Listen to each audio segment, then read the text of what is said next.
As Sunnah foundation একটি অরাজনৈতিক এবং অলাভজনক ও সেবামূলক প্রতিষ্ঠান। সকল অসহায় মানুষের পাশে এসে সহযোগিতা করার চেষ্টা করেন তারা। দক্ষিণ পূর্বাঞ্চলে ভয়াবহ বন্যায় ক্ষতিগ্রস্ত মানুষকে ত্রাণ পৌঁছে দিতে পঞ্চম দিনেও তারা কার্যক্রম চালিয়ে যাচ্ছে।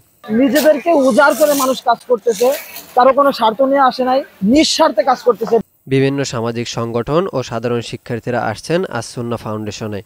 বন্যার্তদের মাঝে শুকনো খাবার সহ চাল, তেল, ডাল ও খাবার পানি পৌঁছে দিতে ভোর থেকে শুরু হয় তাদের কার্যক্রম। এমন বন্যা আগে কখনো দেখেনি মানুষ। উৎসাহ এবং আগ্রহ, বিভিন্ন ভার্সিটির অনেক স্টুডেন্ট কাজ করতেছে, সাধারণ জনগণ কাজ করতেছে। ভাই, আমি ফেনীর সন্তান। ফেনীতে কখনো এই পরিমাণ ইতিপূর্বে আমরা পানি দেখি না। আমাদের আত্মীয় স্বজন আমরা শুনছি যে আগে নাকি একটা বন্যা হয়েছে, তবে এত পরিমাণ পানি হয় না, এই কারণে ফেনী মানুষ প্রস্তুত ছিল না। পানিবন্দী মানুষকে সব ধরনের সহযোগিতা করাই তাদের লক্ষ্য। এই পরিস্থিতি স্বাভাবিক না হওয়া পর্যন্ত বন্যা কবলিত মানুষের পাশে থাকবেন আস-সুন্নাহ ফাউন্ডেশন সহ সকল সামাজিক স্বেচ্ছাসেবী সংগঠনগুলো। এরকম আস-সুন্নাহ ফাউন্ডেশনের মতো আরো যত ফাউন্ডেশন আছে, সবাই যদি একত্রভাবে কাজ করে, আশা করা যায় বাংলাদেশে যত বাধাই আসুক, কোন বাধা থাকবে না।